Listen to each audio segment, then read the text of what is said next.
Et salut à tous, c'est M ton kiné, bienvenue dans cette nouvelle vidéo YouTube. Et aujourd'hui, je pense que vous l'avez deviné au vu de la tête que j'ai, on va parler de la pubalgie. La pubalgie, une pathologie dont on entend souvent parler au cabinet, une douleur au niveau du pubis. Mais pour des raisons de pudeur, on va dire, je ne vous ai pas peint mon pubis. Donc je demanderai à mon monteur de vous mettre ici la zone du pubis. De toute façon, on va reprendre l'anatomie, essayer de comprendre qu'est-ce que c'est qu'une pubalgie, pourquoi ça fait mal, mais surtout que faire pour essayer d'aller mieux. Plein d'exos, plein de tests, c'est parti. Si la vidéo vous plaît, comme d'hab, pensez à mettre un gros pouce bleu, vous mettez vos questions dans les commentaires et pensez à vous abonner à ma chaîne.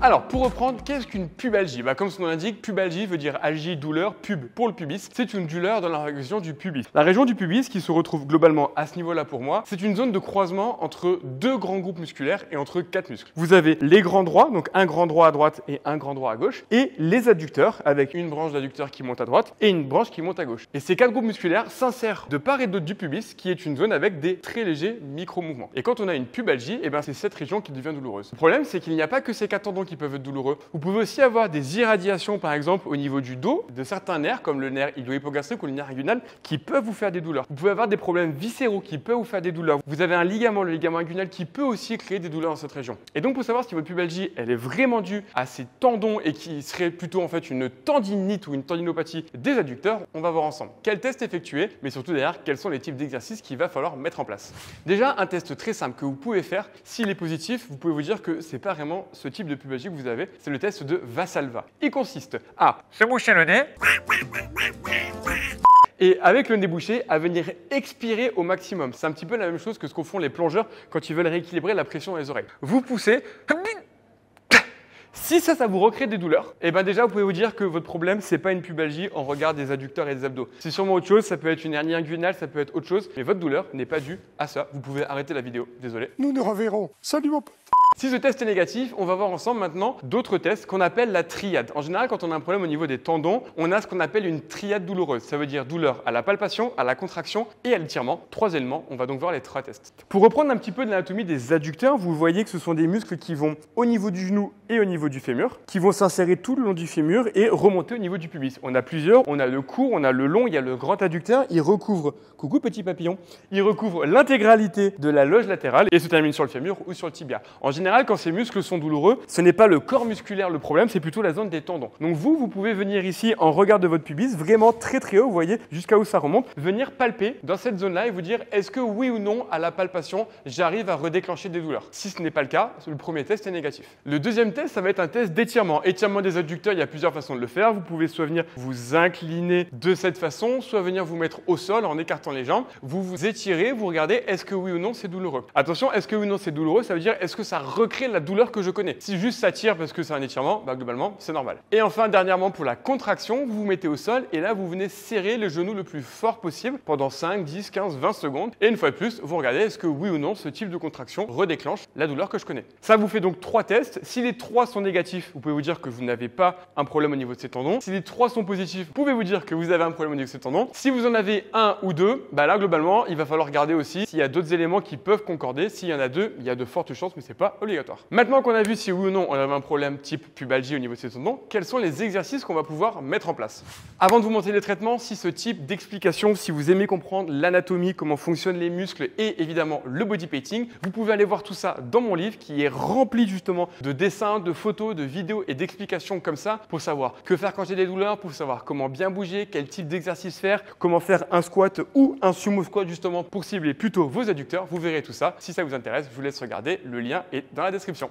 Pour la rééducation, on va prendre les grands principes de la rééducation d'une tendinopathie, c'est-à-dire de stimuler un muscle et de le renforcer progressivement en augmentant les contraintes. Et l'exercice numéro 1, l'exercice de choix, ça va être le travail statique. Le premier exercice, ça va être du coup des contractions statiques. Vous pouvez le faire en serrant vos genoux, mais ce qui va être intéressant, ça va être de varier les angulations. Donc vous pouvez venir serrer vos genoux comme ça l'un contre l'autre. Vous venez 10, 20, 30 secondes. Ce qui est important, c'est de ne pas trop redéclencher de douleur. Douleur légère, 1 ou 2 sur 10, totalement tolérée. Mais vous pouvez ensuite varier, soit en mettant votre poing, soit en mettant un objet comme un foam roller ou un gros bouquin. Et pareil, vous venez tenir en serrant. Vous verrez que des fois, selon la largeur, vous n'aurez pas toujours la même douleur. En tout cas, pensez à varier progressivement. Quand vous arrivez à faire 3-4 fois 45 secondes en forçant plutôt bien sur vos douleurs, vous pouvez passer sur des exercices plus difficiles. Une autre façon de faire, ça va être d'utiliser du gainage latéral. Et c'est ce qu'on va appeler la planche de Copenhague ou Copenhagen, je ne sais plus, qui est une très bonne façon de faire du travail statique progressif. La première, ça va être de me mettre sur le côté et dans cette position de seulement décoller la jambe. Là, je fais une adduction de hanche, qui est le rôle principal de mes muscles adducteurs, et je viens seulement tenir dans cette position.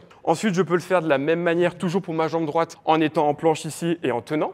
Donc là, je fais une adduction du côté sain, mais aussi une adduction du côté douloureux. Et lorsque c'est devenu facile et que je veux augmenter la difficulté, en progression, je mets la jambe pathologique sur la boxe. Si cette fois c'est la gauche qui est pathologique, je peux commencer par exemple en me plaçant comme ceci en appui, puis en décollant, toujours en statique. Et quand je voudrais augmenter la difficulté, je viendrai me placer directement sur les pieds de cette manière. Là, rien que ça, vous avez en statique une excellente progression avec l'exercice du protocole type Copenhagen pour remettre de la charge dans vos adducteurs. Vous pouvez ensuite passer sur du dynamique de la même manière en laissant descendre, remonter, comme pour n'importe quelle tendinopathie, d'abord en statique puis en dynamique. Et si vous voulez le faire en dynamique en continuant de charger, vous pouvez utiliser différents types de squats en étant ouvert. Par exemple, ce qu'on appelle le Cossack squat qui va consister à venir descendre et remonter, va vous faire un étirement progressif de l'adducteur associé à une contraction. On a aussi ici une contraction d'un côté et de l'autre. Donc ça, c'est des excellents exercices. Si vous voulez augmenter la tension tout en variant, vous pouvez le faire de cette manière-là. Ça, c'est des très bons exercices que vous pouvez utiliser pour intégrer des dynamiques. Et il y a même des exercices que je ne peux malheureusement pas faire ici, où vous mettez par exemple une feuille de papier sous la jambe, vous la faites glisser, vous resserrez, vous la faites glisser et vous resserrez en chaussettes sur du parquet. Ça marche aussi très bien. Enfin, un point important à prendre en compte, rappelez-vous ce qu'on avait vu au tout début de cette vidéo dans l'anatomie. Et ces 4 groupes musculaires s'insèrent de part et d'autre du pubis, qui est une zone avec des très légers micro-mouvements.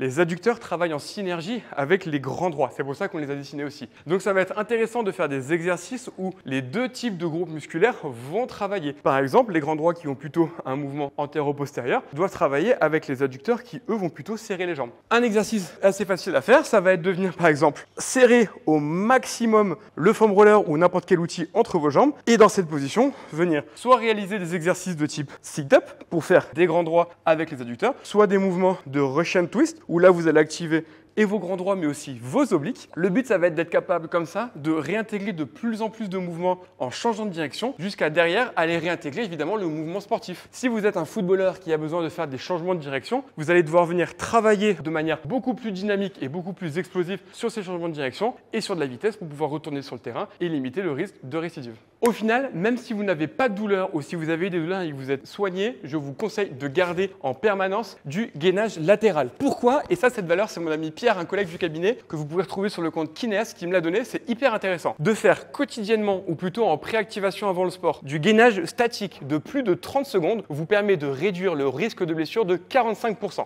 Et ouais, c'est complètement dingue. Donc, si vous avez eu cette blessure, je vous conseille de garder ça en permanence. Vous limitez le risque de récidive. Et si vous avez un sport à risque comme des sports de course, des changements de direction ou des sports à risque de pubalgie, je vous conseille de garder ce type de mouvement et ce type de gainage de 30, 45, 60 secondes régulièrement parce que réduire un risque de blessure de 45%, moi, à votre place, je le ferai régulièrement. J'espère que cette vidéo vous a plu, vous a permis de mieux comprendre qu'est-ce qu'était une pubalgie. En fait, une pubalgie, c'est très global, il y a beaucoup de pathologies, mais en général, celle dont on parle, c'est celle au niveau des tendons qui ressemblerait à une tendinopathie des adducteurs. Maintenant, vous savez comment tester, vous savez comment le prendre en charge, mais n'oubliez pas que le plus important pour ce type de pathologie, c'est quand même d'aller voir un thérapeute spécialisé qui vous fera un bilan spécifique à vos besoins et vous donnera évidemment les exercices spécifiques à vos besoins. Si cette vidéo vous a plu, pensez à mettre un énorme pouce bleu. Si vous avez